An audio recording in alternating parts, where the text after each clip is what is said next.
Don't forget. There we go. No, that's still Viri. Oh. He's on 2 double teams. My bad. Did you know? Okay, Lucas is the character. That's who it was. Okay, so it is going to be Snake and Me Brawler versus the Rob and the Lucas. Now, Rob and Lucas is an interesting team. I don't think I've ever seen. And count down the seconds. Let's see if we see an immediate sticky. Yep, there it is. There it is. I knew it. The strat is alive and well. And now it's on Law. Got to be careful. Yep. It's going to switch all back and forth. Make sure you keep track of it. I'm sure MVD will be keeping tabs on where that C4 was, has been, and will be. Yeah, bro has a preternatural understanding of where the CEO is. Or not the CEO. The CEO. The C4. Where's the CEO, It's right here in Daytona, baby. Let's go. Oh, my goodness. But yes. Things that start with C. Mm-hmm. Yep. C4 is definitely going to be the name of the game in this situation. Getting rid of it right there. Looking to set it up on Seibrik once again.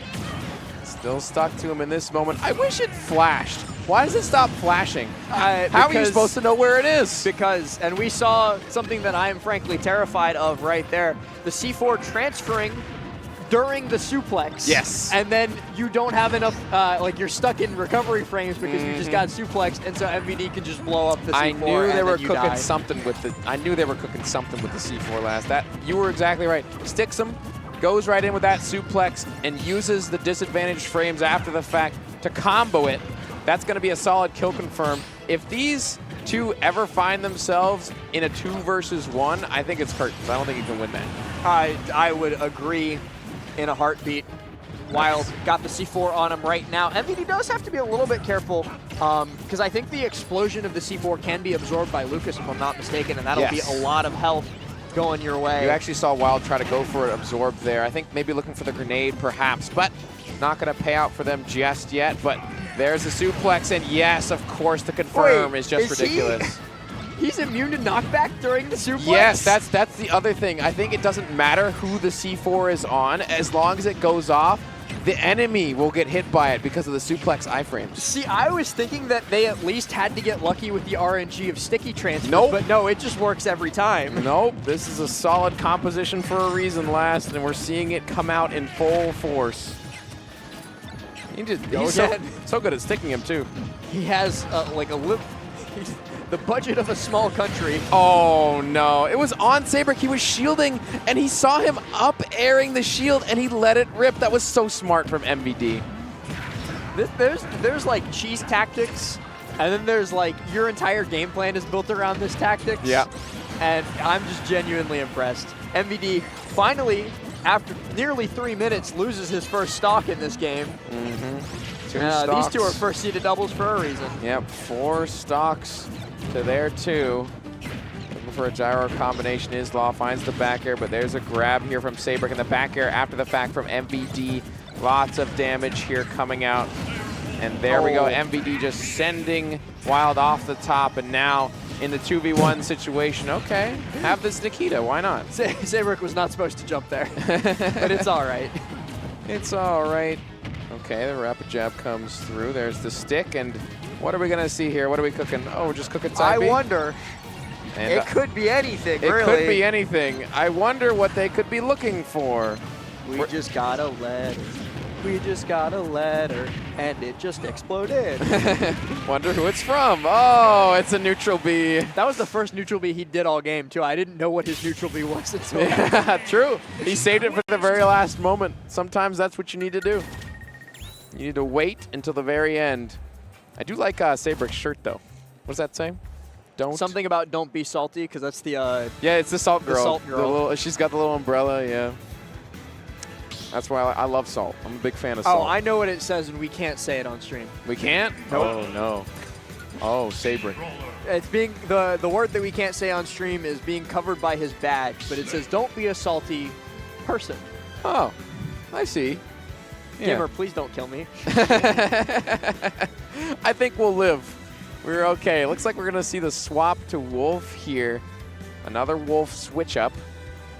We saw that counter pick earlier. It didn't quite work out. Maybe it'll work out for Wilde here. Although, We see MVD with 5 kills here last. 5 of those probably being the C4. Yeah, like every kill gets counted as his because it's just C4 dead. Yeah, like even if Seibrik finds a connection, that C4 is still paying in dividends for MVD. Seibrik isn't a teammate in this comp. He is a method of delivery. He is the delivery boy, quite literally. Says, here, take this C4 and now go do your job. Here, hold this. Thanks. Dodge this. Oh, unfortunate. That was so much damage. The C4 into the laser after. 74% and climbing onto Wilde. That'll be an up B on the platform. That's why you do not take Brawler to PS2. You cannot take Brawler to these double plats. You can't take Snake to these double plats. I'm honestly surprised. You can't take Brawler to triplats either. You got to take him to like Smashville, Hollow, or FD. Somewhere that isn't here. That's all I'm going to say. I feel like this is a great stage for Snake as well. So honestly surprised that Wilde and Law elected to go back here. Maybe depending on the bans, the situation could have called for PS2 once again. But either way, we're seeing MVD and Seibrik beginning to aggress here onto the red team and slowly choke them out. Still a better start for Wilde and Law, considering the fact that it took 3 whole minutes for MVD to even lose that first stock. Meanwhile, now he's already up at those triple digits. So they're off to a better start. Indeed. Wilde, though, already down a stock and might be staring down the barrel of a second one shortly. MVD, up tilt into up tilt.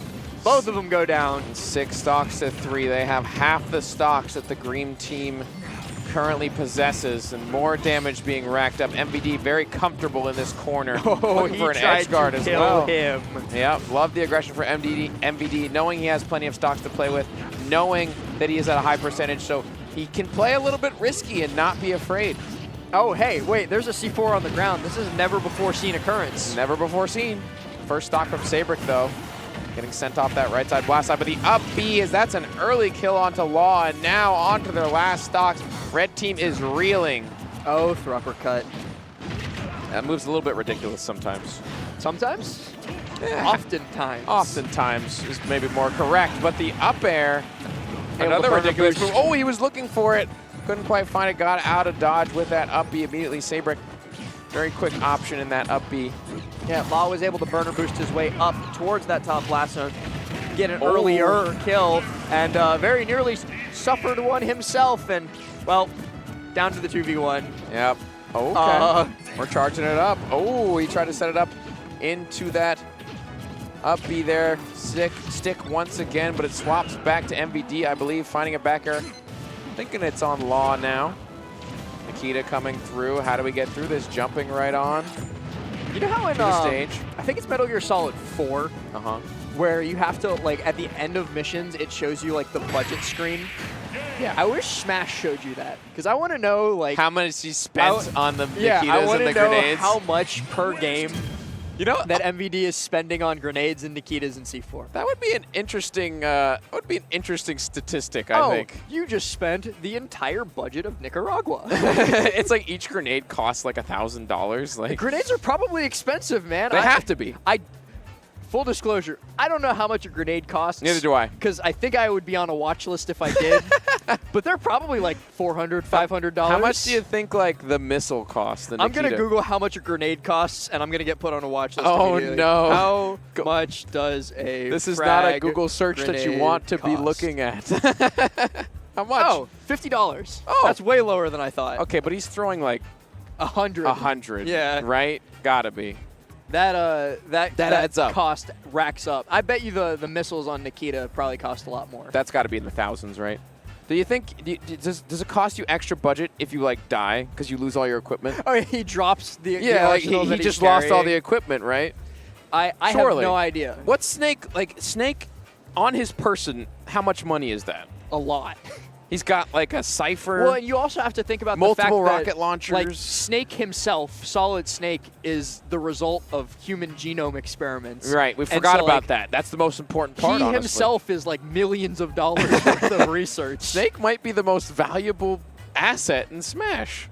Potentially. In a figurative sense and a literal sense. Rob's probably pretty expensive, too. He is a all robot. The gyros and he's. I'm trying to think of a more expensive character.